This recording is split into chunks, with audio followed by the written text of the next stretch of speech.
Atau baru ada yang basicnya bulan Mei lalu, langsung hari ini bisa ikut intermediate. Jadi di SRA ini ada tingkatan, ada jenjang ya. Yang pertama adalah basic. Jadi basic itu materinya full, 7 ilmu menjadi hati dari pagi sampai sore karena memang harus semua disampaikan. Itu adalah ilmu dasarnya. Jadi yang saat ini adalah kita akan melalui agenda kelas intermediate. Itu pendalaman. Nanti ada ilmu-ilmu yang lainnya. Kan sudah disebut ya? Ada perjalanan jiwa, pernah nggak ngerti tentang itu? Mungkin ada yang dulu kan? Nanti kita ternyata perjalanan saya itu ini gitu. Nanti jadi kita tahu. Nah, untuk itu yang biasanya internet itu tidak selama yang basic. Makanya kan sekitar yang nanti insya Allah sudah pulang. Saya di Gedung Gandang Ibu, saya pendatang juga aslinya dari Kertosolongan. Di sekitar rumah saya dipanggilnya Bu Ana, tapi kalau di luar rumah biasanya mereka panggil nama awal saya terus. Ada hal yang sebenarnya tidak ingin saya simpan sendiri, tapi harus saya sampaikan karena itu bagian dari diri saya.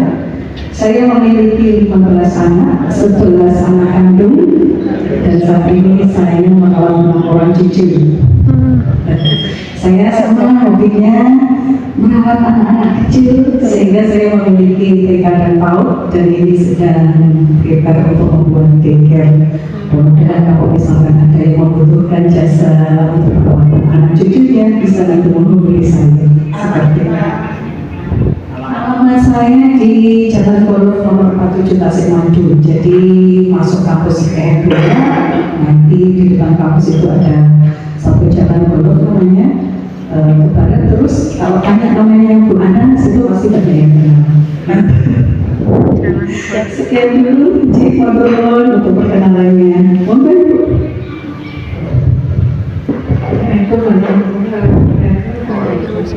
Nama saya Fadila, orang saya Kilawat. Tapi saya membaca.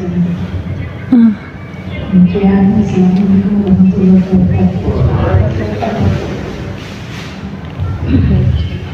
Assalamualaikum warahmatullahi wabarakatuh. Nama saya Dian, panjangnya Dewagana. Kegiatan saya sehari-hari melayani pembeli, jadi saya datang buka toko di depan rumah, monggo buka Ibu. Toko apa? Toko sembako Ibu. Alamat saya di daerah Sulfa, tepatnya Jalan Mas. Sekian, wassalamualaikum warahmatullahi wabarakatuh. Jalan Mas, hobinya tol-tolan. Assalamualaikum warahmatullahi wabarakatuh. Kenalan, nama saya Triana Wandari, saya biasa dipanggil Ana. Rumah saya di Saujajar 2, ini Jalan Nabi Sama Kami. Hobi saya masak, juga kue-kue masakan.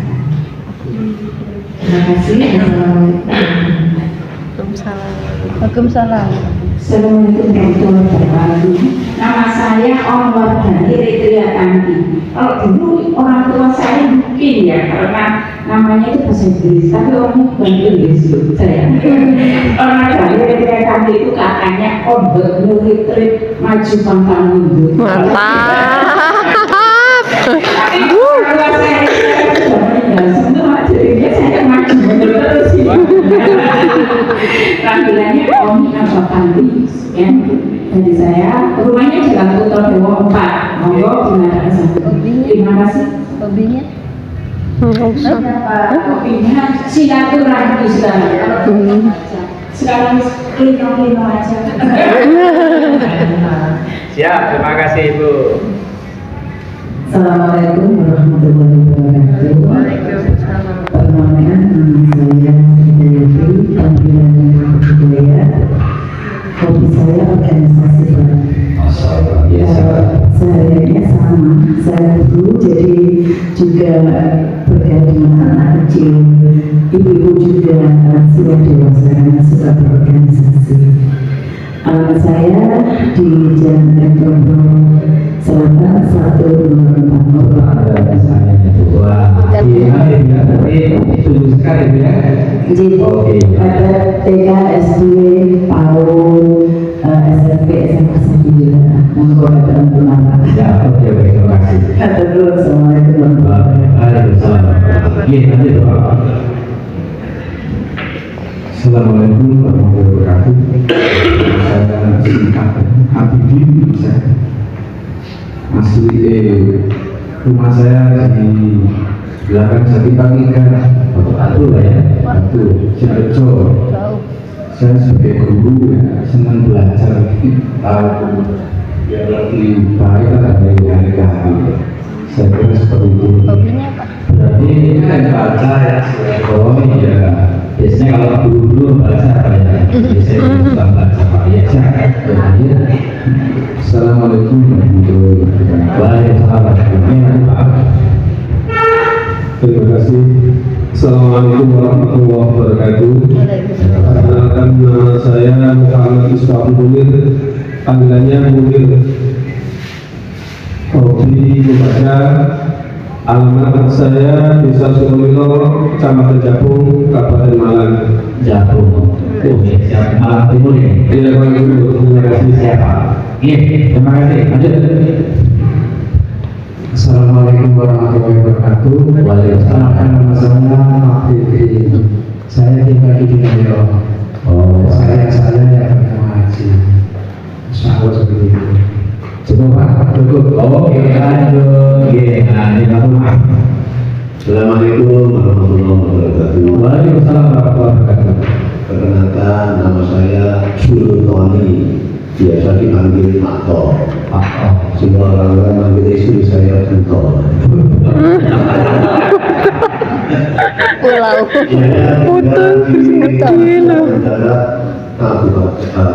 Kecamatan Pakis, Kabupaten Malang. Ya, diwakili Bapak ya dari Jepang. Ya. Oh iya, Pakistan. Iya. Hobi saya sudah lama itu membuat pendidikan bisnis.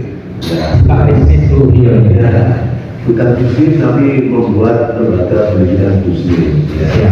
Ya, mulai tahun 1990 Wah, lama sekali Pak ya. waktu itu namanya SOP. Tadi pernah dengar. Kalau orang nggak pasti tahu ya dia SOP gimana ya dulu ya. Jalan cek. Berubah menjadi STI Sakti. Alhamdulillah. Terima kasih Pak Yati. Oke, tepuk tangan semuanya, Bapak Ibu. Tepuk tangannya yang keras ya, Bu, ya. Jadi kalau karena ini kita harus semangat ya. Semangat itu harus tinggi ya. Harus semangat benar-benar ini. Cek ya, oke. Bapak Ibu semuanya, kita tepuk tangan semuanya dulu, kita semuanya dulu. Ayo, semuanya. Saya mau ayo semuanya berdiri. Pertanyaan kita ini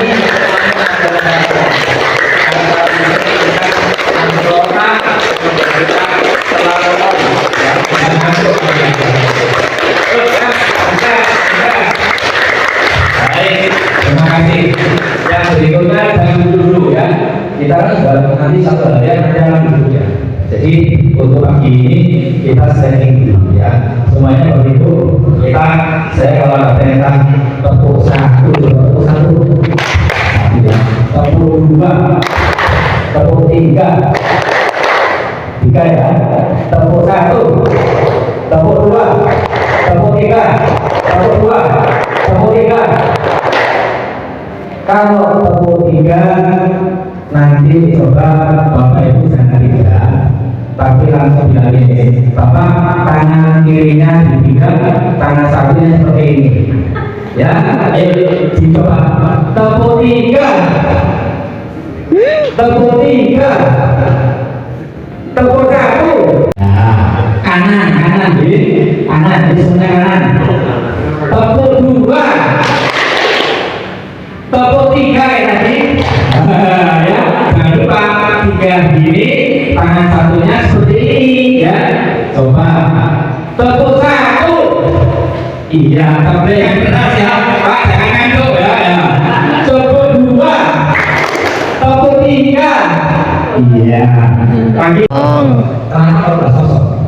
Supaya ilmunya biar bisa berkah. Jadi sih masih bisa Yang apapun profesi Bapak Ibu hari ini letakkan dulu ya. Mungkin Bapak Ibu hari ini di rumah menjadi PRT gitu loh. Mungkin bapak-bapaknya ketua Haji ya, ibunya mungkin PKK ya.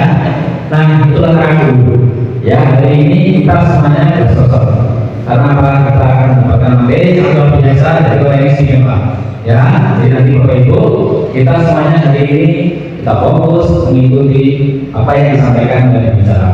Baik Bapak Ibu, silakan kembali. Ya, lebih ikhlas, ya, lebih tawakal, ya. dan satu lagi yang saya ingat itu sholat khusyuk. Oh, sebut.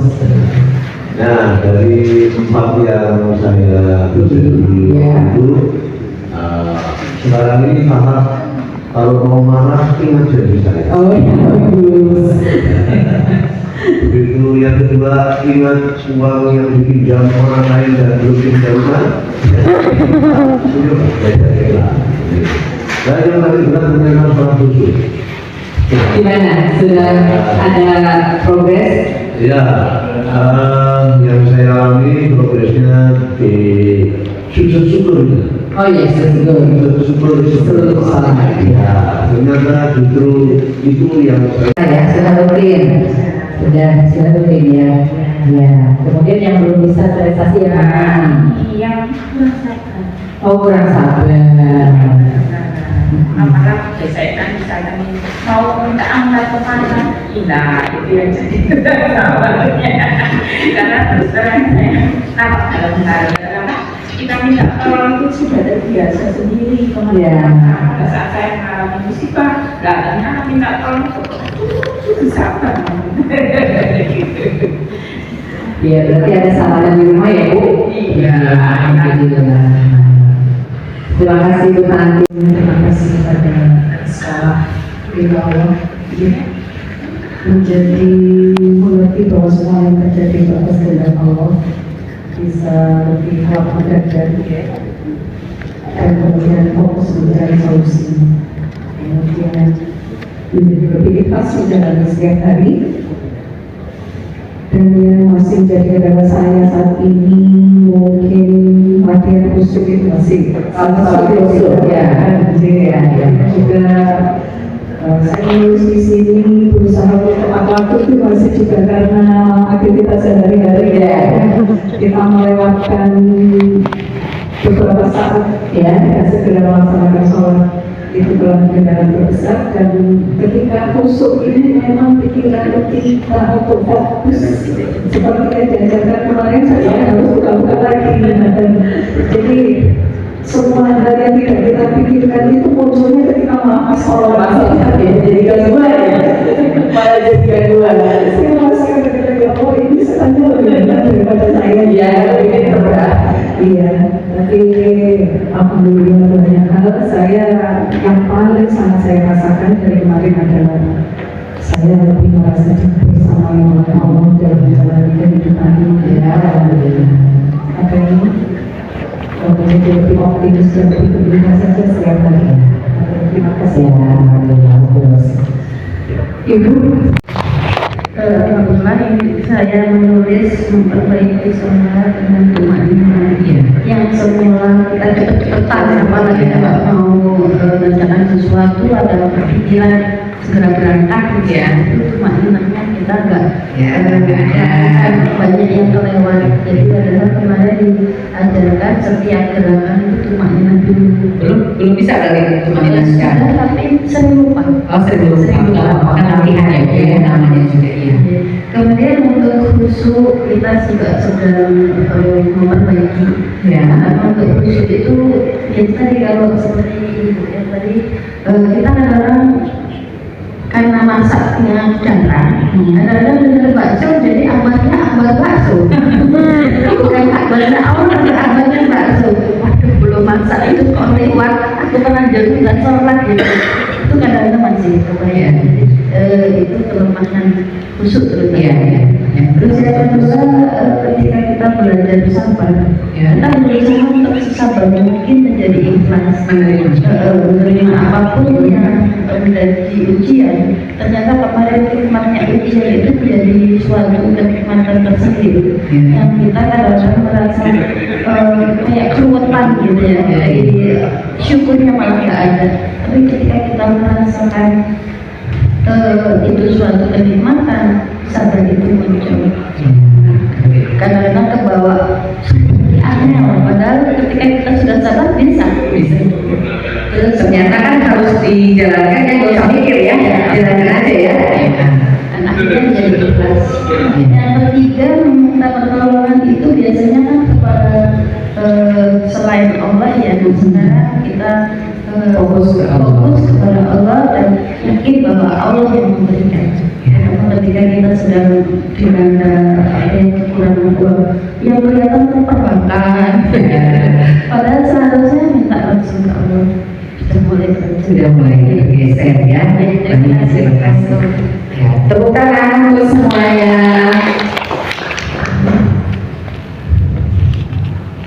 Jadi poinnya di refleksi sukacita adalah di sini adalah soal khusyuk. Soal khusyuk dan masih ada yang belum bisa sabar. Ya, itu poinnya, dua poin. Kemudian baik Bapak Ibu, selanjutnya kita akan diskusi. Kenalan dulu, tim saya ada yang Mari Mojokerto Badia, terus Bu Dila, terus Bu Sri Jayati, terus saya sendiri, kemudian Pak Margul dan Pak Rodi.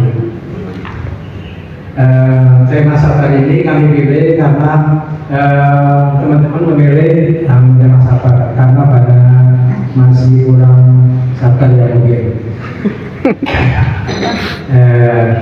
Yang pertama, teman-teman menulis sabar dulu ketika diuji keluarga lebih sering marah.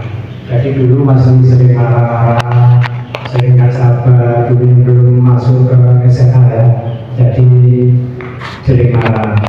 Kemudian sekarang setelah ikut SMA, teman-teman sudah menjadi lebih sabar dan lebih sadar bahwa ujian adalah bentuk kasih sayang dari Allah. Kendala kemarin teman-teman masih egonya masih ditambahkan, masih tinggi, belum bisa mengalami masalah ego dan merasa orang lain salah dan kita yang paling benar. Kemudian kita berpikir sudah berbuat baik tapi masih diuji dan orang lain masih tidak mengerti maksud kita ini baik. Jadi maksud kita ini sudah baik tapi orang lain menerima kita masih belum baik. Nah itu kendalanya. Kemudian sekarang setelah ikut SMA, ketika mendapat ujian jadi bingung dan gelisah cari solusi sendiri. Itu dulu. Jadi ketika mendapat ujian masih bingung dan masih gelisah, bisa. Jadi belum mengikuti SMA yang dulu. Sekarang lebih banyak melibatkan Allah dalam setiap ujian yang kita dapat dan dalam segala hal yang kita dapat baik dan buruknya.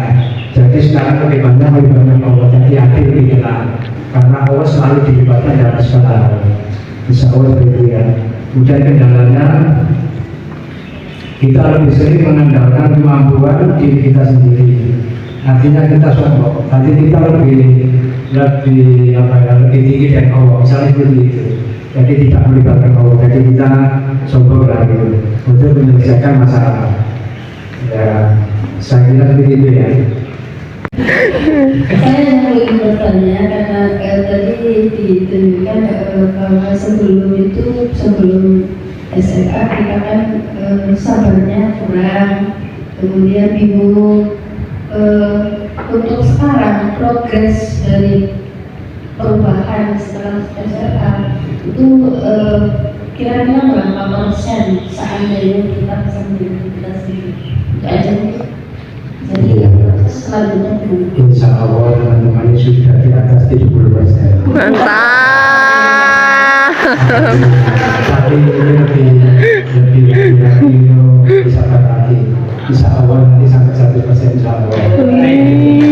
Rasanya cuma satu bisa dirasakan tapi Lebih tenang berarti lebih nyaman gitu. Menerima masalah itu lebih tenang, tidak bingung lagi. Insya Allah. Ada lagi yang bertanya? Wabarakatuh, kelompok kami lagi memilih tentang syukur.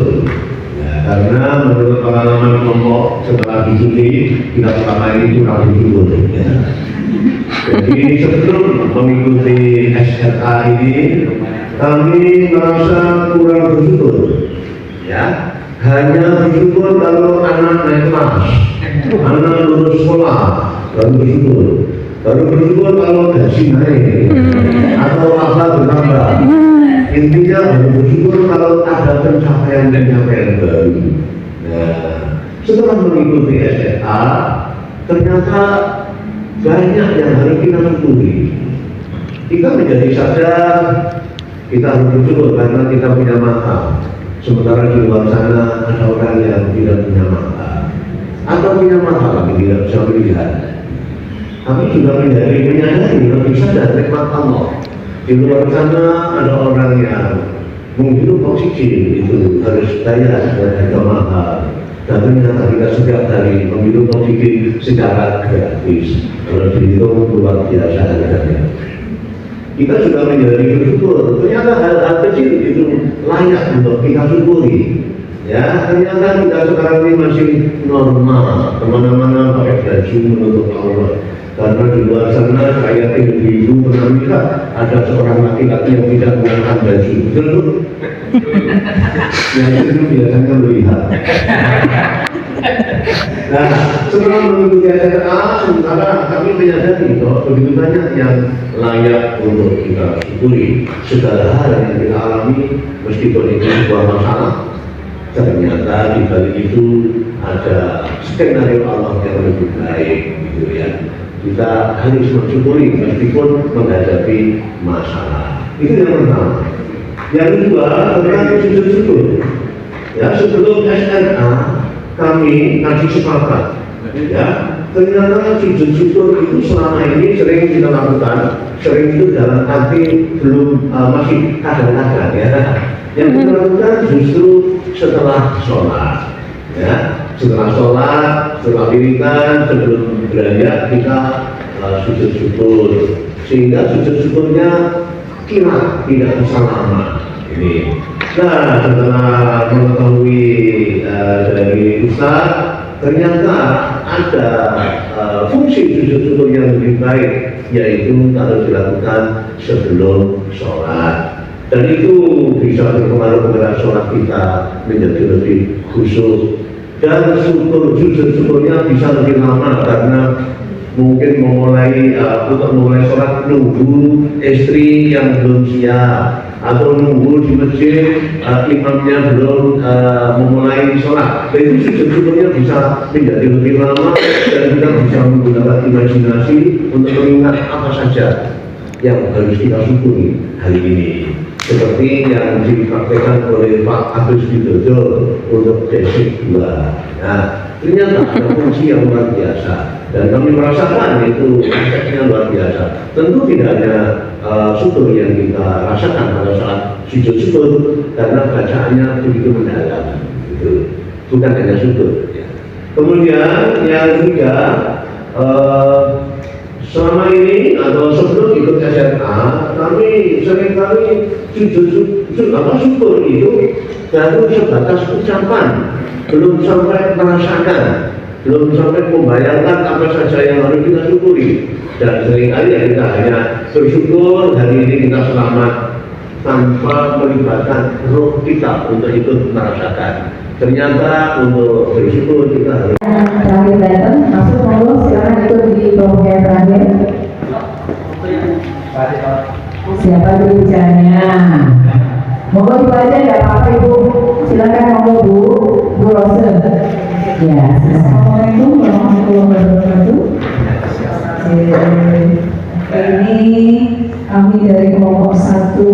kita membahas tentang ikhlas. Ada anggota kami, ada Bu Ana, Bu Nur, Bu Rika, Pak Hadis, dan Pak Adi. Sebelum ikut sekolah Ridha Allah, yang jelas kami merasa sangat kurang bersyukur, kurang ikhlas ya. Ini kalau kita ikhlas, merasa kurang ikhlas, mudah marah, gelisah, tidak bisa menerima kenyataan hidup, kemudian merasa memiliki atas apapun rasa duniawi ya kalau saya sekarang. Entah itu terlalu cinta kepada anak, kepada suami, kepada barang-barang, atau kepada utang-utang yang perlu kita ikhlaskan seperti itu. Atau pinjaman-pinjaman kecil yang kita ingat terus padahal yang dipinjamin udah lupa, biasanya susah untuk ikhlas. Kemudian yang paling sering biasanya ibu-ibu ini kita selalu mencemaskan akan masa depan, entah masa depan keluarga kita ataupun terutama biasanya masa depan anak kita.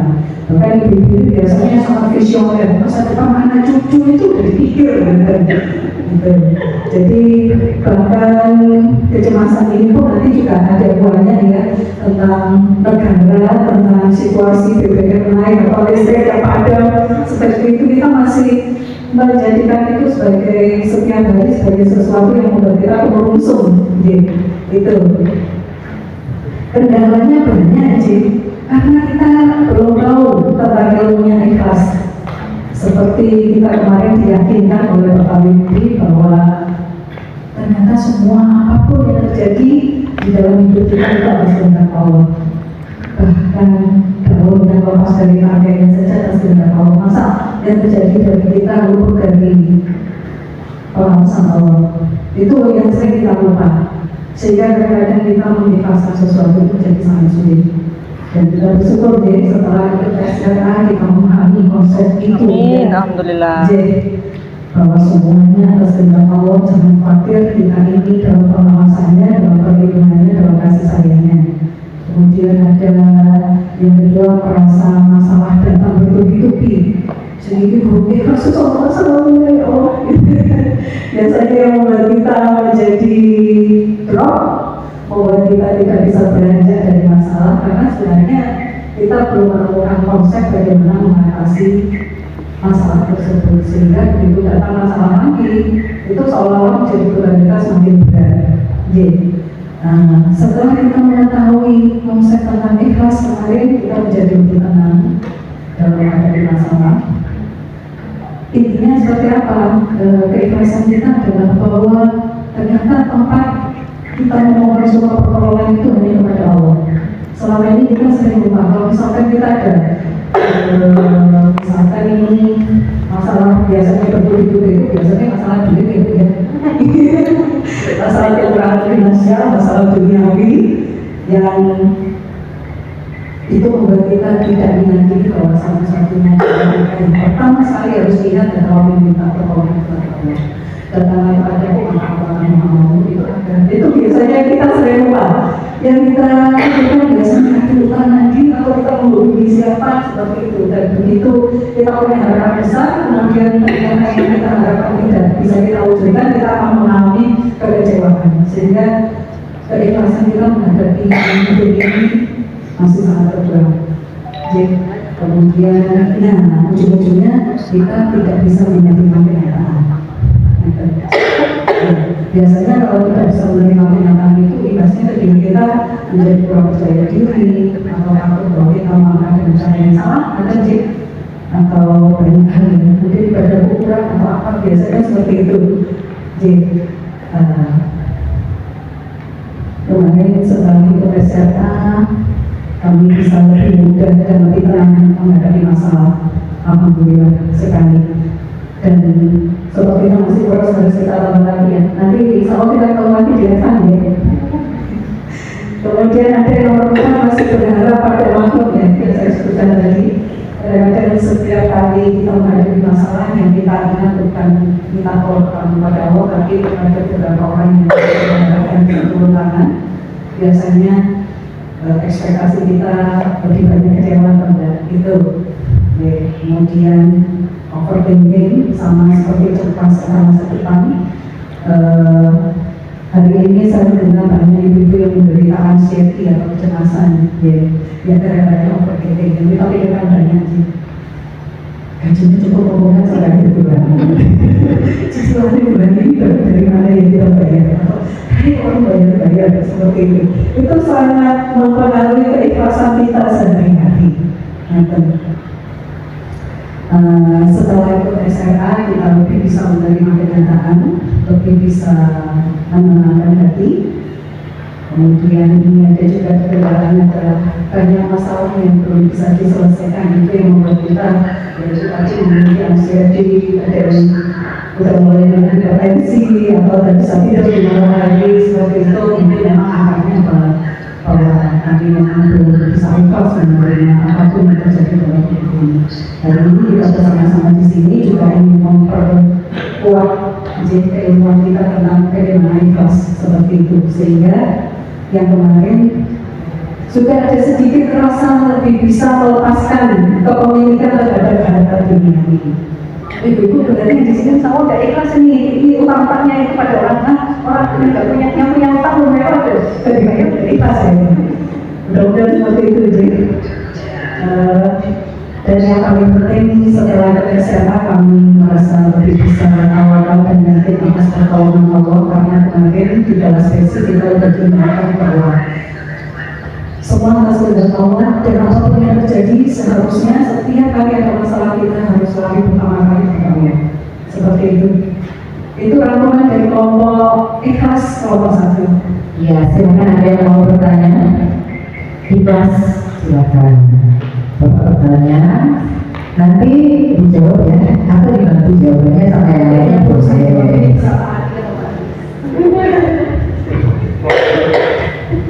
Terima kasih sebelumnya. Ini bukan pertanyaan untuk ngetes, tapi pertanyaan yang arahnya saya berharap mendapat pencerahan atau solusi. Menurut logika dan pengalaman saya, pertama menurut logika, ini dalam konteks hutang piutang. Ada orang pinjam uang ke saya. Nah, dipakai berkali-kali nggak pernah ada realisasi, ya. Kemudian untuk menenangkan diri, saya harus mengikhlaskan hutang itu. Karena mengikhlaskan, saya menjadi tidak pernah nagih, ya. Bahkan lupa kalau uang saya dipinjam oleh dia, itu. Nah itu konteks hutang piutang. Karena orang melihat pinjam ke saya kemudian tidak ditagih, yang lain ikut-ikut pinjam. Ya ikut-ikut pinjam. Ya.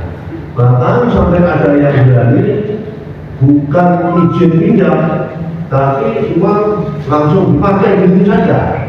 Wah, paling-paling nanti juga tidak akan ditagih seperti yang lain. Nah, saya berusaha mencoba ikhlas, tapi ada efek uang yang dipinjam tidak kembali. Bagaimana menurut Bapak Ibu, ini ada pengalaman yang bisa menunjuk. Terima kasih. Silakan. Baik, terima kasih Pak Dokter. Mungkin dalam hal ini saya akan menjawab dari sisi literatur Islam. Jadi di dalam kitab Al-Bayhaqi itu ada riwayat dan siapa yang menghutangi suatu dalam jumlah tertentu ya, kemudian tidak mengharapkan dikembalikan. Jadi misalnya kita posisinya yang punya utang, kita diutang orang, kemudian kita punya niat bahwa saya tidak akan menagih. Maka niatnya itu selama orang tadi belum mengembalikan, maka setiap hari kita sama dengan berinfak sejumlah waktu. Misalnya kita menghutangi orang 50 juta, maka kita sama dengan berinfak 50 juta setiap hari sampai orang tersebut mengembalikan. Maka ini sisi keuntungan akhirat ya dari berhutang. Maka ketika orang itu seperti tadi Sebenarnya bapak ini kan kenapa orang itu mengundang panjenengan karena merasa panjenengan orang baik sekali. Jadi, bapak ini kalau dihutangi tidak pernah menagih. Sehingga orang yang mendengar biasanya ngomong, saya punya utang ke beliau tapi tidak ditagih. Ya. Ngomong pada yang lain, kemudian yang lain tidak ikut hutang juga karena beliau orang baik. Gitu. Ya. Maka dari sisi psikologi memang tidak enak nih, tidak enak. Ini nanti bisa-bisa ada 10-100 orang yang datang pada saat kemudian hutang tidak dibayar lagi. Ini sebenarnya ujian keikhlasan yang luar biasa. Artinya saya pernah ada satu quotes yang sangat bagus ya. Sahabat yang sejati itu yang ketika dia menghutangi kamu, kemudian kamu tidak membayar, dia malah nawari tidak utang lagi. Ini luar biasa. Kalau sahabat diutangi kemudian nagih, ini belum dikatakan sahabat yang sejati. Begitu. Saya kira itu jawaban monggo ada yang menambahkan? Kalau saya ini sebenarnya nanti saya menjadi pertanyaan ke Bapak Ustadz ini. Ikhlas itu kalau yang sering terjadi di saya itu datanya belakangan Pak. Padahal katanya semua nilai pahala itu kan tergantung niatnya. Kita niatnya ngutangi gitu. Tapi kalau ujung-ujungnya ditunggu nggak disaur-saur gitu. Terus akhirnya ikhlas saya. Padahal itu ikhlasnya kayak paksa gitu. Itu nanti letaknya seperti apa? Karena saya sering dalam situasi yang sama mungkin. Kadang kebaikan kita disalahgunakan. Itu yang kadang-kadang kita menjadi pecah kongsi atau menjadi pecah silaturahmi seperti itu. Saya jadinya kalau saya Pak, saya biasanya yang saya lakukan adalah saya bilang oke, saya utangi tapi aslinya saya ikhlaskan itu memberi tapi sesuai dengan kemampuan saya dan saya penuhi. Terakhir itu begitu. Daripada saya ikhlas belakangan tadi itu Pak. Saya sampai hari ini bertanya-tanya loh, ikhlas belakangan ini sebenarnya ada nilainya apa sih gitu? Karena sebenarnya kita nggak ikhlas aslinya. Cuma sih ditunggu kok nggak longsor akhirnya saya harus namanya. Padahal semua statement kan tergantung niat di awal kita. Padahal saya memang niatnya nggak ngasih dia, kok enak banget loh saya cari duit aja setengah mati. Kalau yang terakhir ini yang saya lakukan gitu, saya memberi kira-kira yang ketika tidak dikembalikan itu nggak merugikan saya. Asal dia datang ke saya nggak pulang dengan tangan kosong. Kan saya sering juga datang kepada seseorang kemudian ekspektasi tinggi dan pulang dengan tangan kosong itu sedih sekali gitu. Saya kemudian berpikir bahwa saya nggak ingin bikin dia sedih, tapi saya juga nggak mau dimanfaatkan atau saya juga nggak bisa memberikan pertolongan itu. Akhirnya saya berikan sebagai kelasnya yang ketika dia tidak bisa mengembalikan itu tidak terlalu merugikan saya. Tapi terus terang aja Bapak Ustadz, ikhlas itu sebenarnya menjadi rohnya itu seperti apa nanti? Apakah saya nggak mau hidup seperti itu terus atau mana itu dari saya? Ada pertanyaan? Tidak ada, baik. Oh, nanti kalau ya. Ya, nanti ada juga ikhlas nanti. Baik, terima kasih. Ya, kita kasih tepuk tangan dulu. Silakan kembali ke masing-masing. Ditambah hati yang ikhlas, hasilnya sabar.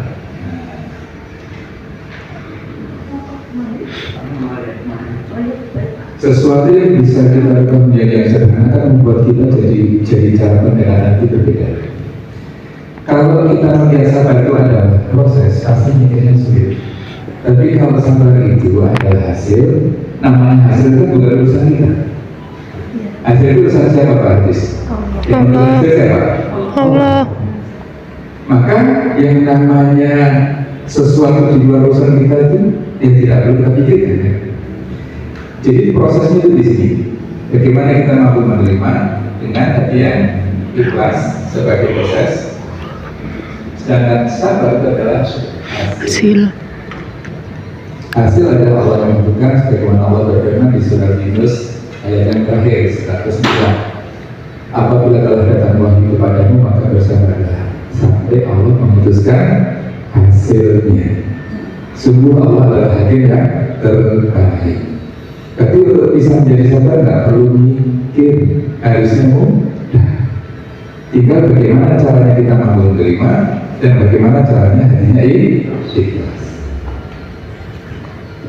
Oke, sampai di sini sudah mulai tergambar ya, menyederhanakan tentang pemasaran. Oke, silakan. Apakah dengan sabar akhirnya menjadi ikhlas atau kebalik Pak? Ikhlas dulu menjadi sabar. Nah, kalau dari promosi ini harus ikhlas dulu baru sabar atau sabar dulu baru ikhlas? Ikhlas dulu baru sabar. Ikhlas dulu. Dan nanti saya akan coba jelaskan kenapa harus ikhlas. Oke, sekarang kita mulai dari yang pertama dulu. Mengapa sih kita harus menerima? Oke, mengapa? Mengapa sih kita harus menerima suatu kejadian? Semua dari Allah. Yang lain? Oh, kembali. Mengapa sih terhadap kejadian-kejadian yang terjadi pada kehidupan kita itu kita harus menerima? Karena sudah terjadi. Karena Allah. ya, karena sudah Terjadi. Karena sudah terjadi. Seperti misalnya nih, sama berjalan menuju Malulu nih yang di depan saya. Ketika saya berjalan menuju Malulu, saya berjalan menuju ini ya. Di tengah jalan saya tersandung. Bisa nggak saya menolak ya Allah? Saya tidak mau tersandung. Enggak. Bisa. Kenapa? Udah jatuh. Sudah terjadi. Dan itu ada semua kejadian itu karena sudah terjadi bisa ditolak atau tidak? Tidak bisa ditolak. Karena tidak bisa ditolak, mau tidak mau suka tidak suka harus diterima. Nah, cuma kalau saya akan bagi depan bahwa semua kejadian harus diterima, kan kesannya jadi memaksa.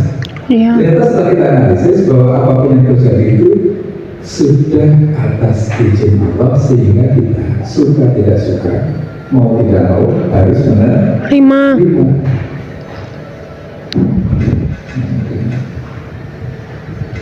Kalau demikian, harusnya bagaimana caranya membuat sistem di dalam diri kita itu tidak pakai mikir tapi otomatis menerima. Supaya seperti kalau kita melihat lilin, misalkan ini lilin, misalkan ini ini adalah apinya. Kalau saya belum tahu api lilin panas, saya pasti mendekat. Ternyata panas. Terlambat nggak kalau kita Telat. Maka kalau kita sudah tahu bahwa lilin ini panas, saya tidak perlu mendekat sampai tersentuh. Sebelum dekat saja sudah. Itu namanya apa? Refleks. Sesuatu yang refleks itu pakai mikir. Enggak. Maka di kelas basic itu kita diajarin bagaimana caranya kita tidak lagi menggunakan logika tapi gunakan keyakinan. Yakin apa? Kalau di balik kejadian itu pasti ada sudah izin Allah. Maka sebelum terjadi itu harusnya kita sudah siap menerima. Kira-kira caranya bagaimana membuat kita menjadi otomatis menerima? Bagaimana caranya terhadap orang yang dipilih kita balik-balik, terhadap orang yang sudah memfitnah, terhadap kejadian yang tidak kita duga. Bagaimana membuat sistem yang ada di dalam diri kita ini otomatis menerima? Fokusnya ke Allahnya. Baik, satu fokusnya ke Allahnya. Terus caranya yang lain bagaimana? Setelah menerima, lalu hatinya ikhlas. Sebelum itu supaya kita siap menerima. Analoginya begini, kejadian itu terjadi kapan saja. Kejadian di dalam diri kita, orang minjem, orang maki-maki, orang kena, itu terjadi apa? Bisa sewaktu, setiap saat. Sekarang kalau misalkan kita jadi pemain bela diri gitu, coba Bapak pernah tahu kan belajar silat itu ya, antara orang yang pasang kuda-kuda dengan yang tidak, ketika dipukul lebih siap. Lebih siap orang yang pasang kuda. Hidup ini kan hanya 24 jam yang diulang-ulang. Betul? Nah, yang namanya kejadian kan terjadi di dalam 24 jam itu kan. Sejak kita bangun tidur sampai nanti kita tidur lagi kan. Berarti yang namanya kejadian itu ditempatkan oleh Allah di dalam waktu-waktu yang kita jalani. Nah, gimana caranya kita pasang kuda-kuda agar begitu ada kejadian kita langsung ini dari Allah, aku terima ya Allah. Gimana kira-kira caranya? Pasang kuda-kuda di dalam jalan kehidupan itu adalah menyiapkan diri kita untuk selalu siap menerima masalah kejadian. Berarti begitu bangun itu maksudnya Alhamdulillahillahi ahyana ba'da ma'amatan wa ilaihi nusyur. Bersyukur karena Allah mengembalikan nyawa kita. Lalu mohon ampun kepada Allah karena selama ini merasa telah punya kemampuan pada diri untuk bangun saja kan mampu harusnya. Ya berikutnya kita niatkan diri kita ini menjadi hidup apa niatnya? Dalam rangka pengabdian.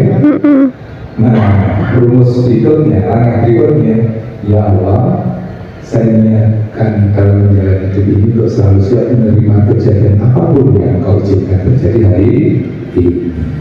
Maka kalau dari pagi kita sudah pasang mode siap menerima kejadian, begitu ada kejadian, lebih siap nggak? Siap. Maka cara membuat sistem di dalam diri kita otomatis menerima adalah dengan cara menanamkan dalam diri kita untuk selalu siap dengan Allah. Allah. Oke. Dan karena itu sebagai kesimpulan dari semuanya, karena satu kita tidak bisa menolak, kemudian yang kedua ya semuanya atas kehendak Allah. Maka tinggal digabung aja bagaimana caranya kita sadar menerima karena ya izin Allah dengan hadiah apa? Senang. Otomatis Sabar. maka sabar itu tidak perlu kita pikirkan lagi, karena sesuatu yang sudah merupakan hasil dari perbuatan kita menerima dan sikap hati kita yang Ikhlas. Oke, supaya kita paham kenapa sih kita dibawa ke sana. Apakah yang namanya sabar itu terjadi pada saat kejadian saja atau terus-menerus? Terus. Mengapa terus-menerus? Karena masih hidup. Karena selama masih hidup Karena kita masih Hidup. Oke, coba Bapak, yang namanya kejadian itu terjadi sekali saja atau akan terjadi lagi terus terjadi lagi? Setiap saat. Begitu kejadian pertama kita sudah sabar, dan kejadian berikutnya kita sudah gimana? sabar. Oke, maka yang namanya sikap sabar itu tidak hanya sekali, tapi setiap Saat. Setiap saat harus benar.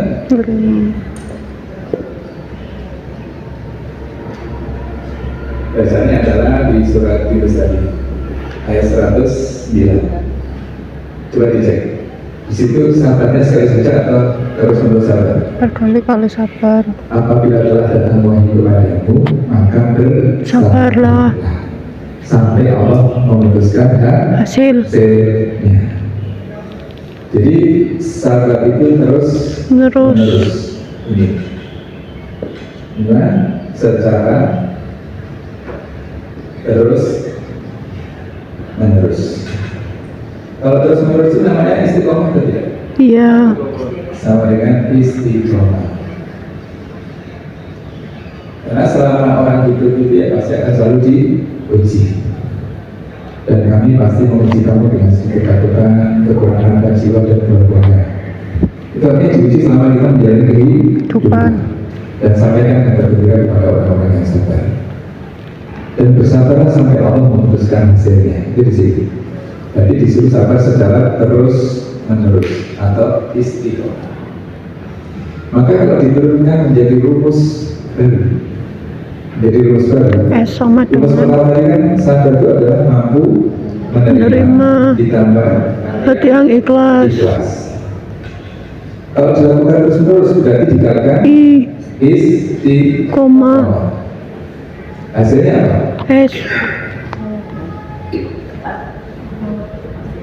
Kalau sabarnya itu adalah dalam rangka melihat siapa yang mengizinkan di balik kejadian. Kalau dilakukan terus-menerus jadi dekat dengan yang mengizinkan. Iya. Yaitu Allah. Kalau semakin dekat jadi kenal atau tidak? Iya. Mengenal Allah itu dalam agama namanya apa? Ma'rifat.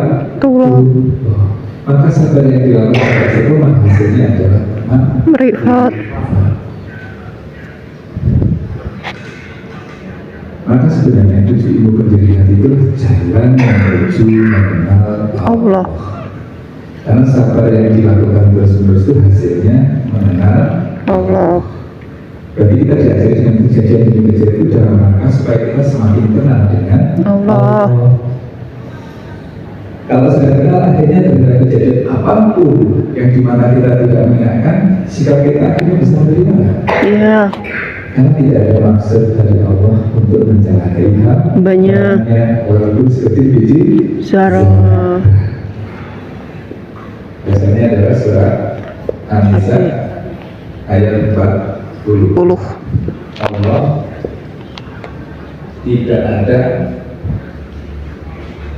niat Mencelakai mencelakai hambanya hambanya. walaupun sebiji Zarah. zarah, walaupun sekecil zarah. Zarah apa sih? Lebih kecil dari atom ya, sangat kecil. Jadi sama sekali Allah tidak ada maksud untuk menyakiti, mencelakai Hambanya. Makanya orang yang sudah mengenal salah satunya sifat Allah yang tidak ada maksud untuk mencelakai hambanya, orang akan dibimbing untuk mengenal Allah.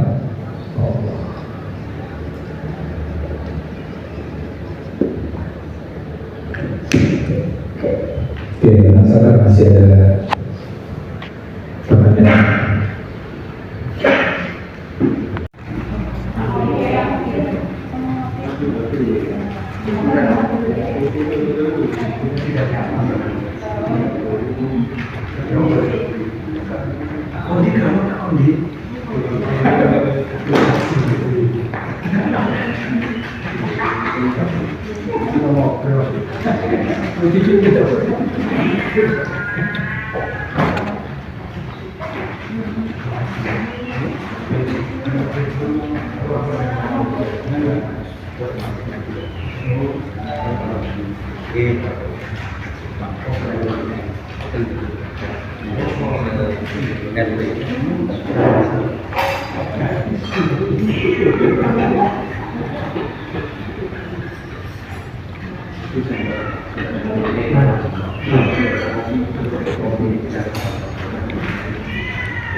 Kita kembali lagi di ruangan ini. Tadi sudah makan semua ya Ibu?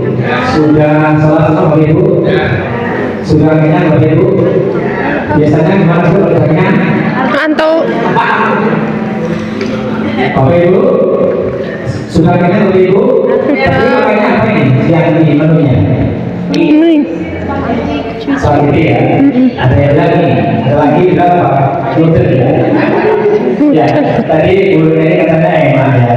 Mudah-mudahan barokah ya yang menyiapkan menu pada siang hari ini. Mudah-mudahan barokah dan diberikan rezeki yang banyak ya. Mudah-mudahan puasa kita yang akan datang pun ya ini kan semua juga alumni ya. Nah, siapapun boleh.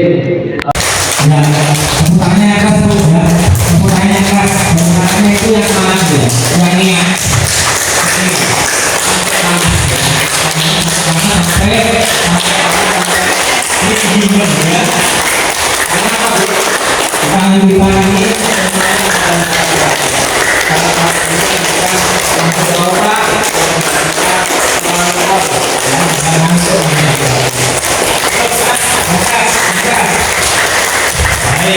Terima kasih.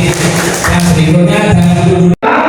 Yakin, terima, tampung. Nah, yang ditepuk bilang terima kasih. Saya ayo bilang lagi. Masalah? Yakin, terima, rampung. Terima kasih. Nah, sambil dikasih senyuman dari jalan paling setia ya. Jadi Bapak Ibu kalau senyum jangan mahal-mahal ya. Senyum cuma satu mili ya, jangan Bu ya. Senyumnya lebar, paling enggak 7 cm ya. Jadi kalau senyumnya lebar itu tandanya Bapak Ibu itu ikhlas ya. Ikhlas kalau diberi, ikhlas kalau dikasih senyuman. Maka balas senyuman dengan yang paling setia. Senyumnya gimana Bapak Ibu? Nah ya, senyum yang paling setia. Jangan milik Bapak Ibu, karena kalau senyum milik itu tandanya apa? Iri ya, artinya apa? Ibu iri. Tetangganya beli mobil, ibu iri ya, gitu ya. Nah, Bapak Ibu sekarang dibalik ya, yang sebelah kiri, begitu Bu ya. Masalah. Ayo, Yakin, terima, rampung. terima kasih. Ayo, yang jangan malam ya, tolong Bapak Ibu. Aku udah gini, aku rono. Semuanya ya. Sekarang saya ingin yang lebih meriah ya, karena kalau lebih meriah ini nanti kita akan ngantuk semuanya. Sekarang kita sama-sama, saya kasih contoh ya. Satu sama dengan dua. Ya. Satu tunainya. Satu Sama dengan 2. satu ditambah satu tambah satu ya. Satu ditambah satu sama dengan 2. Ulangi ya. Ayo, satu ditambah satu sama dengan 2. 2 ditambah 2 sama dengan 4. Saya 4. Kayak gini 4 ya. Tangannya begini, kakinya disilakan ke belakang. Ayo. 2 ditambah 2 sama dengan 4. 4 ditambah 4 sama dengan 8. Ayo. 4 ditambah 4 sama dengan 8. 8 ditambah 8 sama dengan 16. Goyangnya jangan lupa ya. Ayo sekali lagi.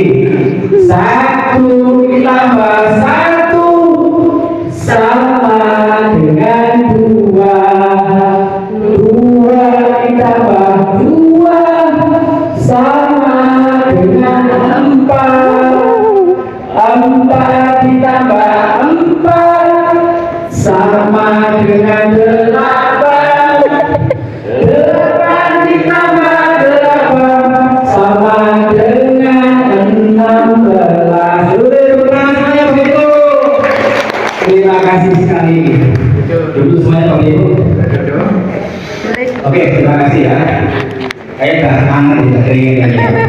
Baik Bapak Ibu, siang hari ini kita akan ada pendalaman materi IPA. Yang pertama adalah hakikat kehidupan. Perjalanan jiwa menuju ikhlas bisa menurunkan ego dan mewujudkan keinginan Allah. Nanti akan disampaikan oleh kita semuanya ya. Bapak Ibu, sebelum kita mulai, saya mohon nanti kita sambil baca tahu bersama sama Al-Fatihah. Sama-sama Bapak Ibu ya. Bismillahirrahmanirrahim.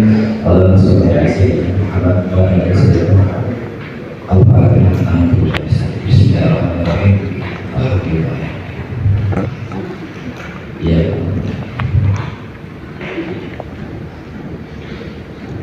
Terima kasih.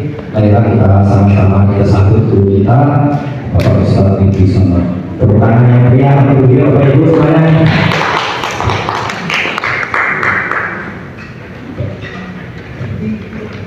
Assalamualaikum warahmatullahi wabarakatuh. mungkin silakan kalau ada beberapa yang dari pertanyaannya tertunda silakan bertanya dulu. Ada nggak materi pertama yang masih akan ditanyakan? Ibu tadi sudah terjawab ya jalan dia. Ada pertanyaan lagi? Kalau tidak kita lanjut.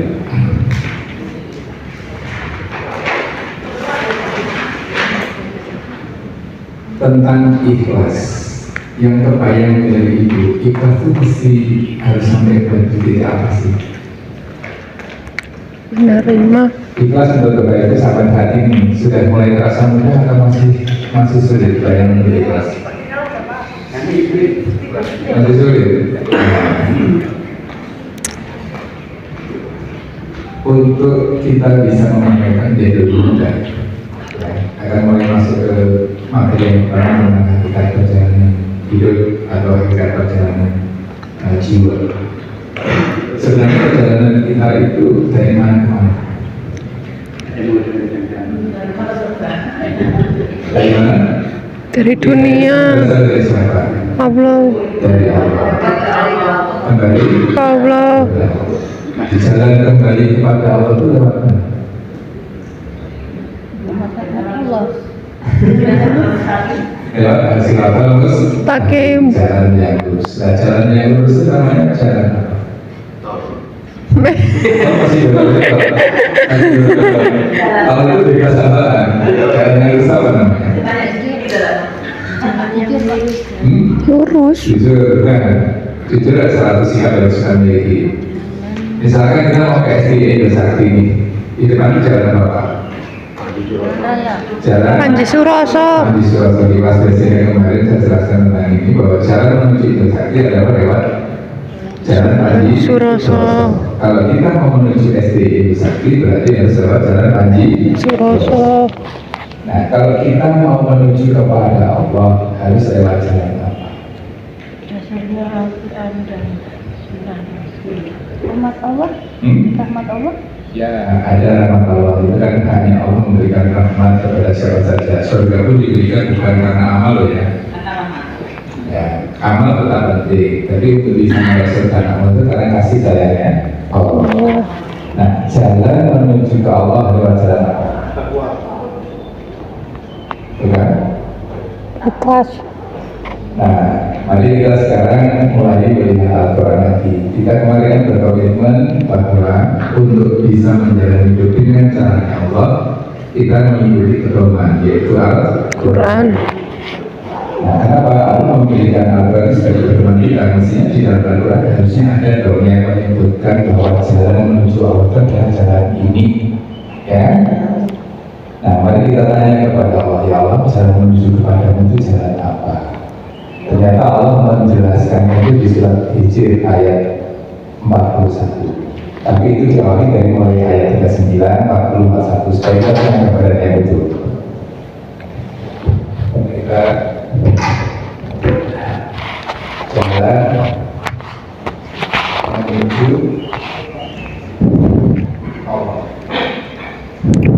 Kita mulai di surat 15, 39, 40 dan 41. Nah, mulai dikasihkan dulu. Ada yang menarik dari ayat 39 ini, di mana iblis yang punya sikap atau sifat sombong. Orang yang sombong itu biasanya bisa terlena jika semakin diangkat-angkat ya. Iya. Ya, filosofi Jawa itu caranya dipanggul. Orang dipanggul itu mati ya. Karena dalam berbicara harusnya yang kalau dipanggul mati. Nah, maka Allah mempunyai satu skenario terhadap iblis yang punya sifat sombong. Karena Allah ingin menciptakan kita itu bukan untuk semuanya dihabisi oleh iblis. Kan semuanya ciptaannya Allah kan? Iblis ciptaannya Allah, kita ciptaannya Allah. Tapi kalau dilihat dari sejarahnya, kalau kita melawan iblis, dimungkinkan mana atau pasti kalah? Kalah. Dimungkinkan kalah. Karena dari segi jumlah lebih banyak iblis. Iya. Ya kan? Dari segi umur lebih tua siapa? Iblis. Iblis. Sejak dilahirkan sampai hari ini belum pernah dimatikan. Iya. Ya. Dari segi ilmu dimungkinkan lebih tinggi iblis. Karena dulu yang iblis itu ngajarin para malaikat atau grupnya para malaikat. Hanya karena sombong akhirnya dilarang oleh Oh. Terus dari segi posisi iblisnya pelihara kita nggak bisa melihat iblis. Iya. Padahal iblis jelas musuh nyata bagi manusia. Maka kalau sampai manusia tidak tahu hasilnya cara mengalahkan iblis, dimungkinkan kita bisa. Padahal Allah menciptakan manusia itu sempurna makhluk. Maka kalau kita bertanya kepada Allah, kira-kira Allah itu pengen kita bisa selamat dan masuk surga? Iya. Ya kan? Oleh karena itu, Allah membikin skenario di surat Al-Hijr ini mulai di ayat 39. Sebentar.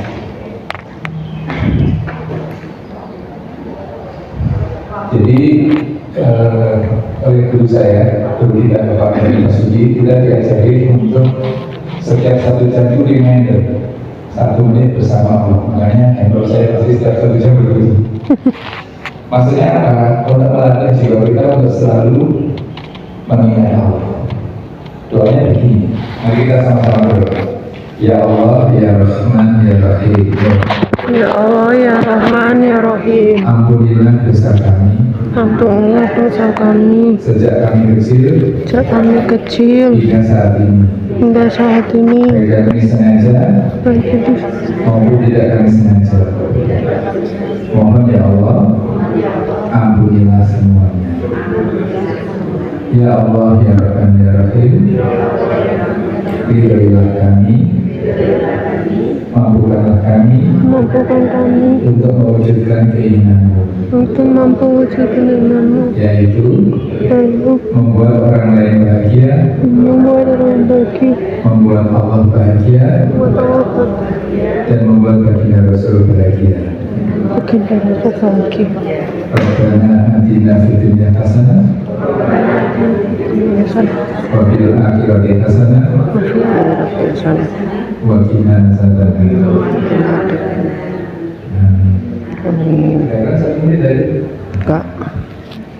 Yang saya rasakan dengan setiap 1 jam itu, mohon ampun, rasa-rasanya ya kita selalu tidak lepas dari ketergantungan kita kepada Allah.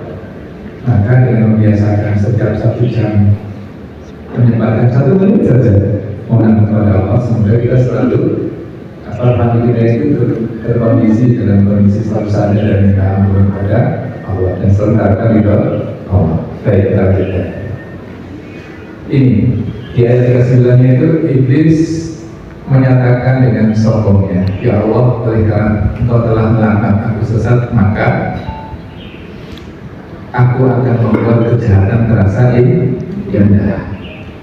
Jadi kalau ada orang berbuat jahat lalu tidak merasa bersalah itu karena itu sudah mendesainnya merekayasa sehingga nampak indah.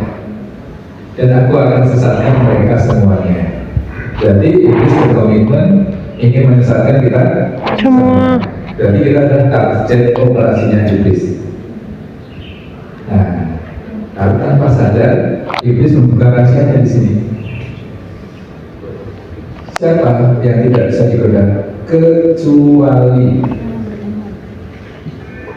hamba-hambamu yang terpilih karena keikhlasannya. Di sini ada wifi, ada video. Atau memori ini kebel.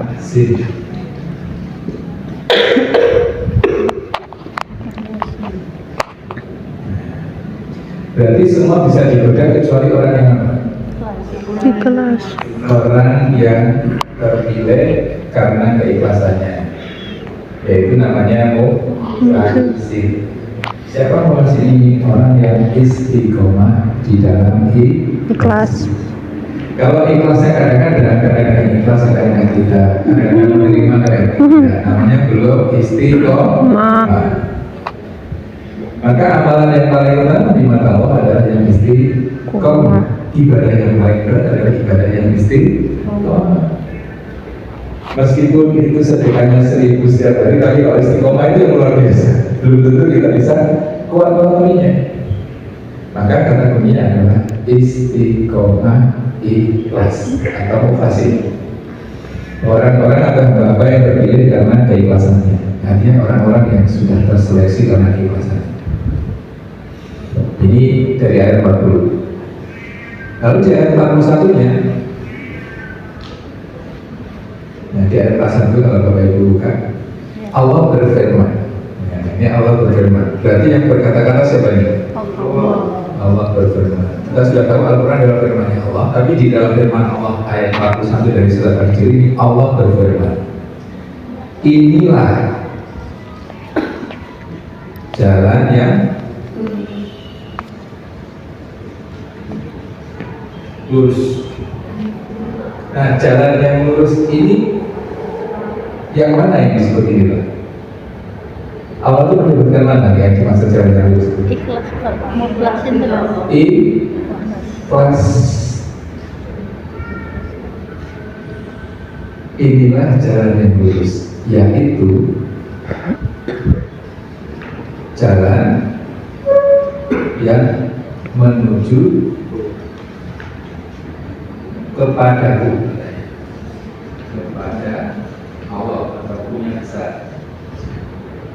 Berarti jalan menuju Allah itu namanya jalan apa? Ikhlas. Jadi kalau kita belum ikhlas sampai dengan saat ini masih sulit menemukan jalan menuju Allah.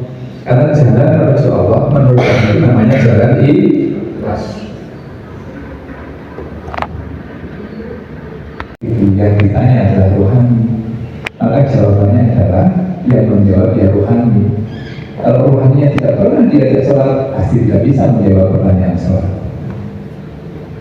Ya, jadi agenda selanjutnya adalah bagaimana caranya kita bisa ya menerapkan ikhlas sampai menjadi jiwa. Jiwa itu apa sih? Contohnya begini. Betul nggak kita mengenal hadis bahwa amal al-fatu minal iman? Ya, kebersihan sebagian daripada iman. Kira-kira kalau kita ingin membangun jiwa yang suka kebersihan, kalau membersihkan rumah itu sekali-sekali saja, akan terbangun jiwa nggak? Maka akan terbangun jiwa, habit, kebiasaan suka bersih. Maka melakukannya harus berulang-ulang. Maka cara kita membangun jiwa yang bebas ya lakukan secara berulang-ulang. Maka nanti salah satu laboratorium kita, sisir sekolah yang ada sekolah di bawahnya akan kita dorong untuk membangun laboratorium ikhlas. Namanya warung ikhlas. Sebenarnya cara kita membangun jiwa yang ikhlas dengan cara latihan setiap hari, entah berapa yang kita bisa berikan dalam bentuk makanan, dalam bentuk apa untuk memberikan makanan pada siapa saja yang membutuhkan.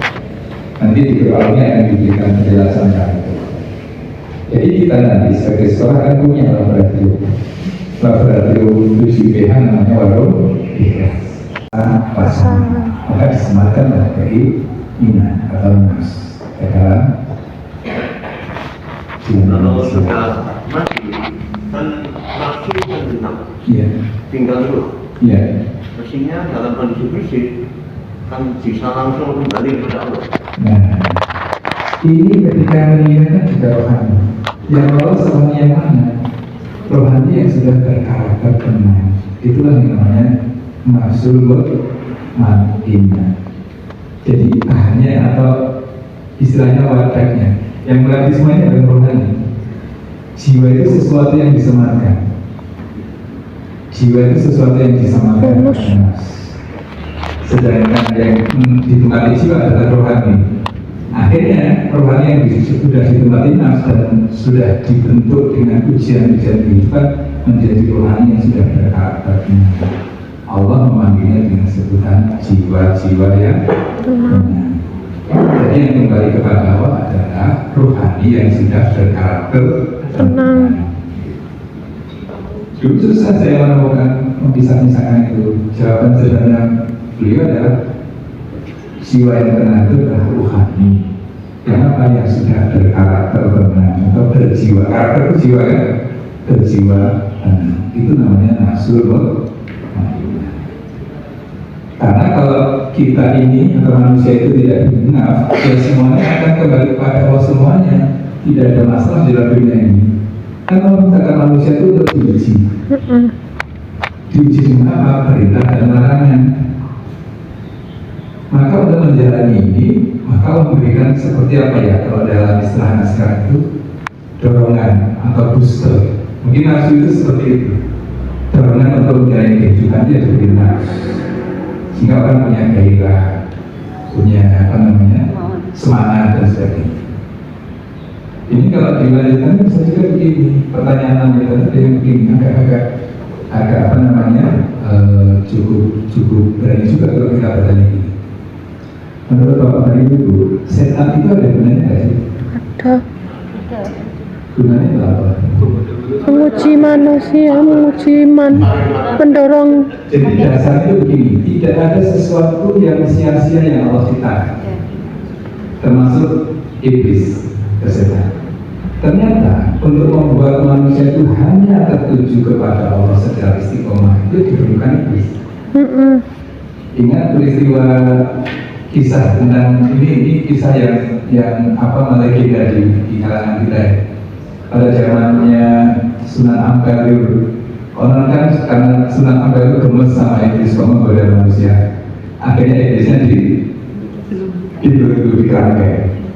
Lah kok terus pasar sepi, gak ada kairan, gak ada semangat,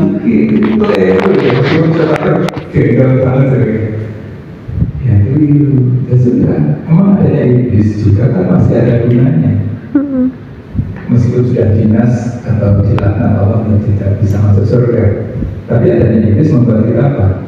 Menjadikan manusia mau tidak mau harus ikhlas. Maka adanya iblis itu membuat manusia untuk tertuju hanya kepada Allah. Karena kalau tidak ikhlas, kemakan bersama iblis. Jadi itulah caranya Allah mendidik manusia itu, diberi pilihan, diberikan jalan. Namun Allah pengennya itu kita yang menuju kepada Allah. Karena kuncinya tadi di surat Hijr ayat 40 tadi, semua bisa dipegang oleh iblis kecuali hamba-hambamu yang terpilih karena keikhlasannya. Berarti agar selamat harus apa kita? Ikhlas. Yang bilang siapa itu? Allah. Iblis. Iblis. Itu kan kata-katanya iblis. Jangan lihat siapa yang mengatakan, ya adalah apa yang dia katakan. Ayat 39 tadi kan yang berkata iblis. Iblis berkata, kan iblis. Hanya itu menjadi firman Allah diabadikan oleh Allah di dalam Al-Quran di surah Al-Hijr ayat 39. Jadi iblis itu ada gunanya. Nafsu pun juga diberikan oleh Allah pada manusia juga ada gunanya. Kalau manusia tahu cara menggunakannya, nah mari kita lihat bagaimana harus memanage nafsu. Ya, kita bisa lanjut pada berikutnya ini. Jadi di dunia ini kita ada dua. Ada keinginan awal dan keinginan siapa? Kita. Oke, mungkin yang Pak dosen tahu ini diagram keseimbangan. Kalau sabrenya tinggi, harganya turun. Kalau sabrenya rendah, harganya naik. Tinggi. Itu hukum apa ini? Diagram apa? Pareto ya? Diagram keseimbangan. Maka antara kita dengan Allah pun ternyata pola hubungannya bisa dianalogikan seperti itu. Jadi dunia itu ada keinginan kita dan keinginan Allah. Oke. Kalau mau dilawankan, ditandingkan, ya, kira-kira lebih menang keinginannya Allah atau keinginan kita? Allah. Harusnya menang keinginan Allah. Tapi seringkali kita maksain keinginan kita. Iya. Yang mana orang bilang kita egois. Orang ego itu nanti melahirkan sikap apa? Sombong. Ini istilahnya itu karena itu. Dia merasa lebih baik dari kawan Nabi Adam, sementara dia dari Nabi Adam diciptakan dari saripati tanah. Karena dia merasa lebih baik, maka dia sombong. Karena sombong ketika Allah memberitakan wahai seluruh malaikat yang ada di langit bersujudlah kepada Adam. Semuanya bersujud karena dia memberitakan siapa? Allah, kecuali satu, iblis dari golongan jin. Maaf ya Allah, ya kan? Dia nggak mau disuruh bersujud pada Adam karena merasa lebih baik. Itulah itu. Padahal kalau dia tahu bahwa yang merupakan Allah sebagai hamba Allah yang beriman harusnya tunduk dan patuh atau tidak? Karena dia tidak tunduk dan patuh akhirnya dilaknat oleh Allah. Berarti sifat sombong karena itu sifatnya siapa? Sifatnya siapa? Setan. Iblis. Jadi kalau ada di antara kita yang masih memelihara ego dan sombong, berarti mewarisi sifatnya Plus. Mari kita coba lihat tentang diagram ego. Bagaimana caranya kita memanage ego? Dasarnya adalah surat 12 ayat 53. Surat Yusuf ayat 53. Jangan engkau ikuti nafsu, karena nafsu selalu cenderung pada kejahatan. Ikutilah nafsu yang dirahmati oleh Allah. Kita gambarkan dalam bentuk diagram. Pakai ilmunya Pak Sulmani, ilmu ekonomi. Ini ada egonya kita atau keinginan manusia.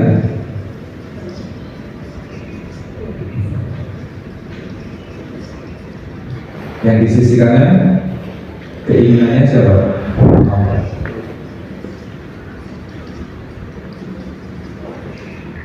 Oke, angkanya mulai 0 sampai 100. Di tengah-tengah berapa? 50. 50. Jadi sama 0 sampai 100, tengah-tengahnya 50. Ketika manusia belum mengenal iman, belum mengenal taat, belum mengenal agama, betul nggak? Keinginannya mencapai di angka maksimal. Iya. Orang hidup itu ya sesuai dengan keinginannya.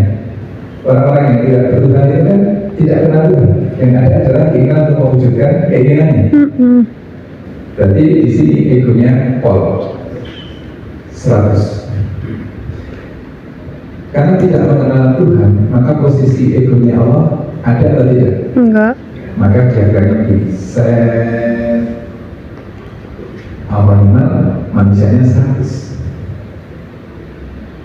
Kemudian orang sudah mulai mengenal namanya agama. Berarti mulai kenal ada nggak keinginan Allah? Ada. Misalkan 25. Maka di sisi dia 75. harus naik atau turun? Turun. Turun 25 juta jadi 7. Maka diagramnya sudah mulai berubah. Mulai ada keinginan mewujudkan keinginannya Allah. Namun masih dominan keinginannya. Kemudian ketemulah sekolah di bawah. Itu kelas dari saya. Maka dia merasakan harusnya mulai dong mewujudkan keinginan Allah atau melakukan sesuatu untuk Allah. Ini yang turun. Nah, ini baru kelas 50-50. Lalu keinginan Allah naik menjadi 50. Maka diagramnya jadi begini. Itulah kadang-kadang bangsa, kadang-kadang Tidur. kadang-kadang sedekah, Kadang tidak. kadang-kadang khusyuk, Kadang-kadang tidak. Betul. Ini pasti itu menggambarkan kodrat diri kita. Lalu Bapak Ibu di antara 78-90 orang terseleksi lah ikut kelas intermediate. Hari ini ada 30-an orang yang ikut kelas intermediate. Maka mulai sadar lebih mementingkan keinginannya Allah, turun menjadi 25, Allahnya mulai naik 75. Nah, ini sudah mulai pinter nih.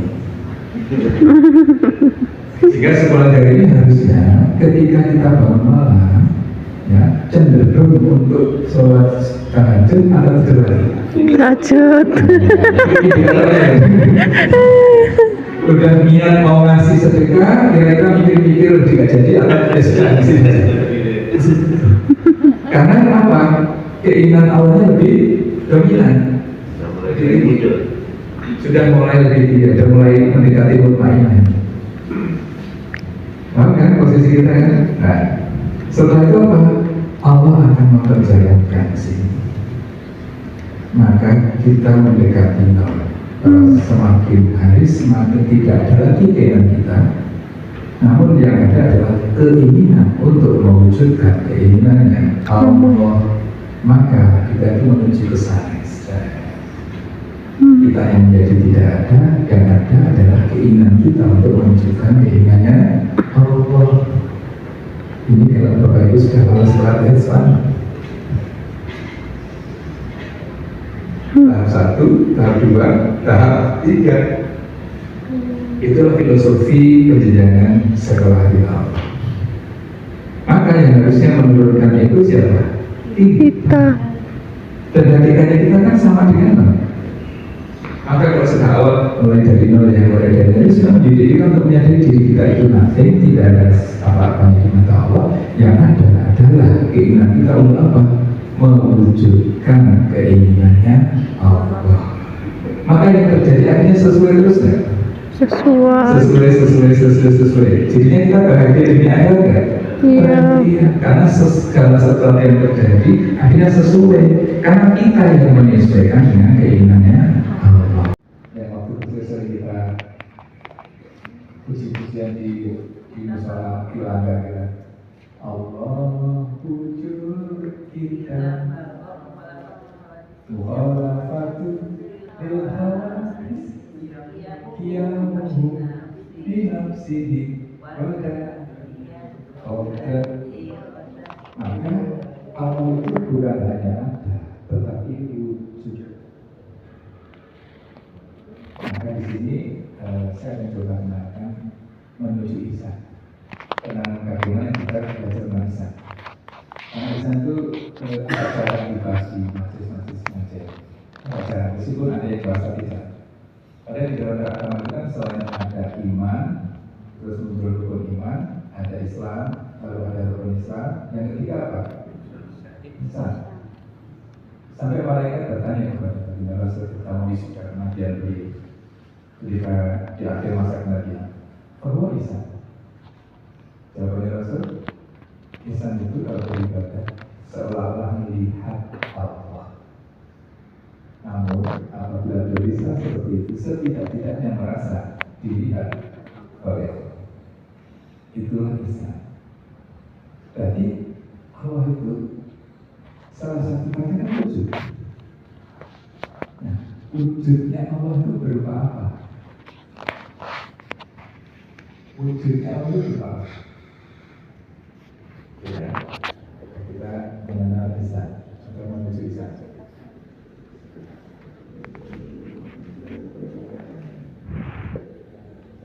Jadi lagi-lagi saya katakan ini, kalau di kelas basic kita mengenal bahwa Allah itu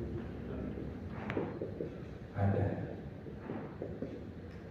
Ini bentuk membangun kesadaran tingkat 1. Karena kalau tidak menyadari Allah ada, orang maunya marah-marah aja.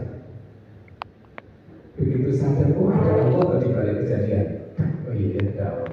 Kan kesadaran tingkat 1.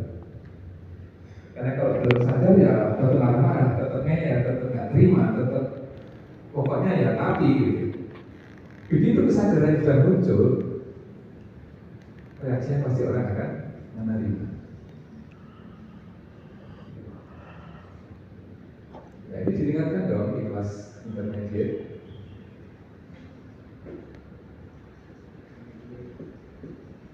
Kelas lanjutan. Bukan lagi ada, tapi Allah itu wujud.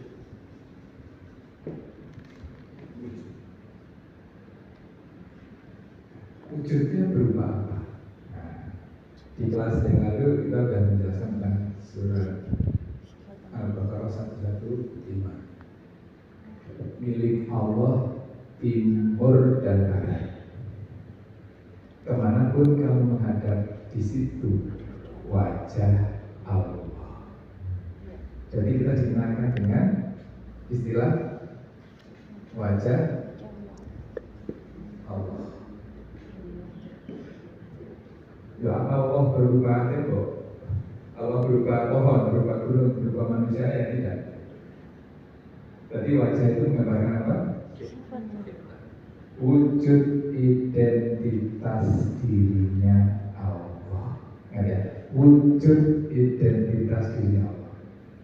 Kita saja kalau buat kartu pengenal kan pakai foto aja, bukan foto yang lain kan? Telapak kaki, telapak tangan kan. Berarti yang namanya wajah itu adalah wujud. Ini saya katakan wujud identitas dirinya Allah.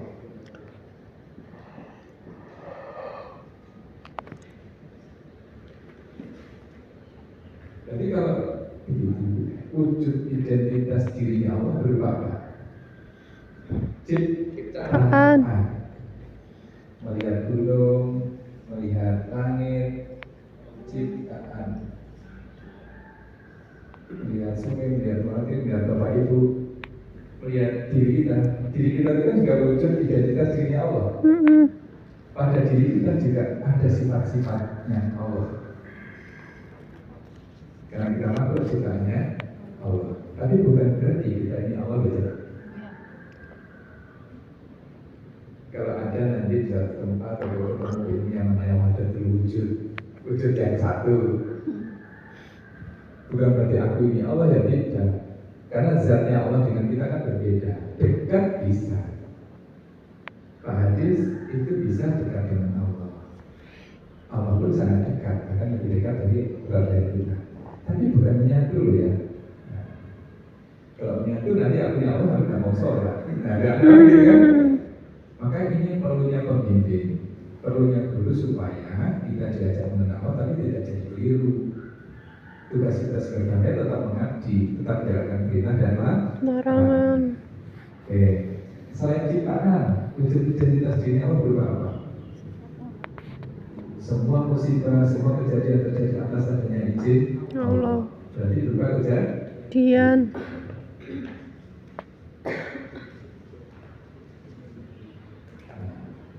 Kesimpulannya nih Pak Tani yang biasa menyimpulkan. Jadi kesimpulannya apa? Kira-kira apa? Kalau ternyata semua ciptaan di dunia ini, alam semesta ini dan semua kejadian itu adalah wujud identitas dirinya Allah, ada nggak ruang bagi kita untuk menolak? Enggak.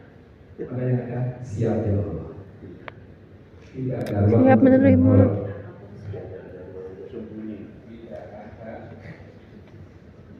Ruang untuk sendiri atau menolak kejadian. Karena semua itu adalah wujud identitas dirinya Allah.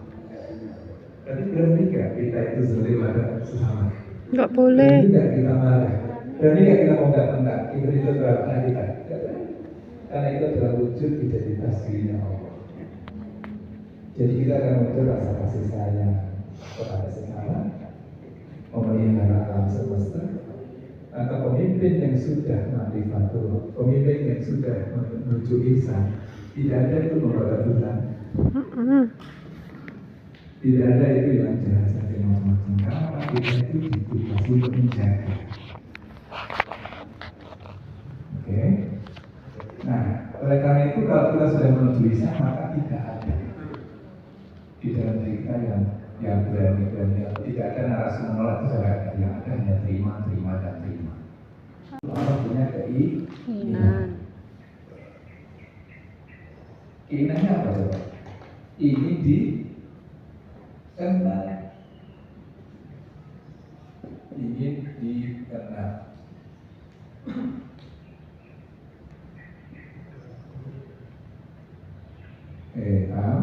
Keinginan Allah apa? Ingin dikenal. Karena aku ingin dikenal, maka itu biasanya garis dua gitu. Allah menciptakan makhluk. Allah menciptakan makhluk.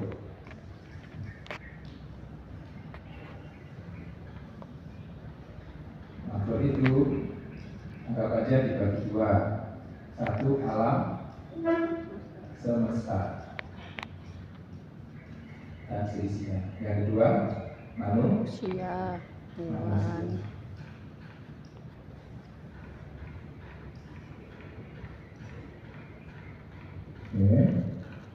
yang dengannya itu artinya dengan makhluk ini diciptakan untuk apa? Bersembah, sembah. Untuk mengenal Allah.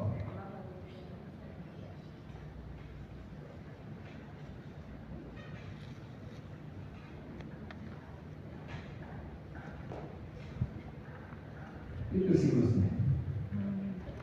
Awalnya hanya ada Allah, lalu Allah punya keinginan atau kehendak. Keinginannya apa? Ingin dikenal. Lalu Allah menciptakan makhluk. Yang dengan makhluk ciptaannya itu supaya apa? Mengenal Allah. Mari kita lihat. Apakah betul ya dua kelompok makhluk ini mengenal Allah? Yang pertama, alam semesta. Gunung, matahari, bulan, bintang, laut semua bertasbih kepada Allah. Berarti semuanya kenal nggak dengan Allah? Iya. Semuanya bertasbih kepada Allah. Beres. Sekarang kita lihat manusia. Tujuan pertama di surat 51 ayat 56, Allah tidak mengajarkan manusia untuk apa? Beribadah atau mengabdi kepada siapa? Kepada Allah.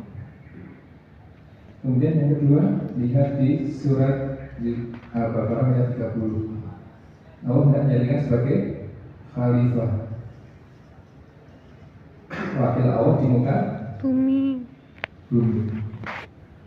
Maka kalau melihat tujuan Allah menciptakan manusia, yang namanya mengabdi itu mewujudkan keinginan siapa? Allah. Mewujudkan keinginan tuannya kan? Iya. Kalau sebagai khalifah, mewakili atau mewujudkan keinginan siapa? Yang diwakili kan? Iya. Berarti dua-duanya dalam rangka mewujudkan Keinginan Allah. keinginan Allah.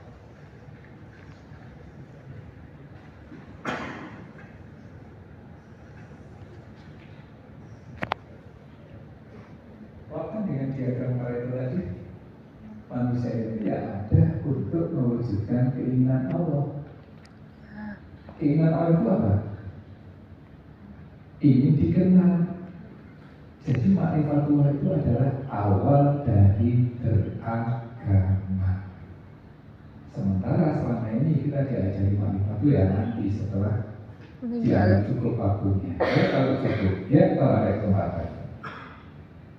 Maka kan ma'rifatullah sebenarnya awal dari beragama. Ma'rifatullah awal dari. Maka sebenarnya kelas-kelas Ridha ini dalam rangka mempersiapkan kita untuk belajar mengenal Allah. Oke, lalu gimana caranya mengenal Allah? Kira-kira paham ya? Bahwa mengenal Allah itu karena keinginan Allah yang ingin dikenal. Ya dengan kata ya wajib mengenal Allah itu sebenarnya kan. Karena kita diciptakan untuk mengenal Allah. Nah, sekarang kita sini. Adanya manusia sebagai hamba dan sebagai khalifah kan untuk mewujudkan keinginannya Allah. Oke? Nah, wujud dari keinginan Allah itu berupa apa?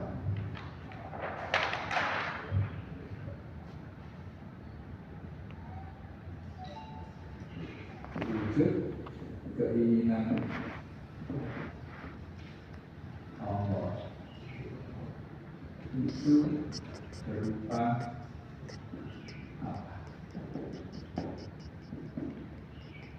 Kalau misalkan nih ibu-ibu pengen anaknya pintar, terhadap anak ibu melakukan apa? Sekolah. Menyuruh anak itu belajar, memerintahkan belajar. Berarti keinginan ibu agar anaknya pintar berupa apa? Perintah. Maka keinginan Allah pun yang pertama berupa apa? Perintah. Yang kedua apa? Larangan. Larangan. Jangan main malam-malam kalau pulang langsung pulang. Itu berarti kan ibu pengen anaknya baik-baik saja. Iya. Selain perintah berupa larangan. Maka Allah pun juga sama. Keinginan Allah terhadap kita itu berupa perintah dan larangan. Allah menciptakan kita memuji dengan perintah dan larangan. Supaya kita menjadi manusia yang bagaimana? Taat kan? Manusia yang taat itu namanya manusia yang apa? Taat.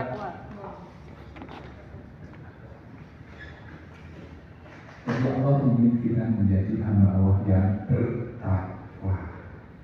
Maka paling mulia di sisi Allah adalah yang paling tinggi derajat ketakwaannya. Orang yang diberi solusi orang yang bertakwa. Pakaian terbaik adalah takwa. Puasa itu mendidik kita supaya tak takut.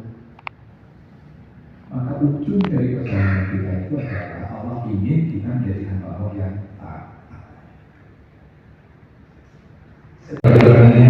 Ya, terima kasih. Akhir kata, assalamualaikum warahmatullahi wabarakatuh. Alhamdulillahirrahmanirrahim. Sesinya kita sudah selesai, Bapak Ibu. Kemudian mungkin ada pengumuman sedikit ya. Kita ini di setiap kota kan ada panitianya. Istilahnya kami adalah penggerak. Jadi kami menawarkan kepada ibu atau bapak yang ingin menjadi penggerak di Kota Malang, nanti bisa menghubungi, bisa sama-sama menjalankan ya, sehingga kehidupan kita sehari-hari bisa lebih tenang, lebih nyaman, ya kan, dan lebih bahagia. Untuk selanjutnya nanti mungkin kita akan mengadakan agenda kajian alumni, nanti akan diumumkan di grup. Bahagia tujuh bahagia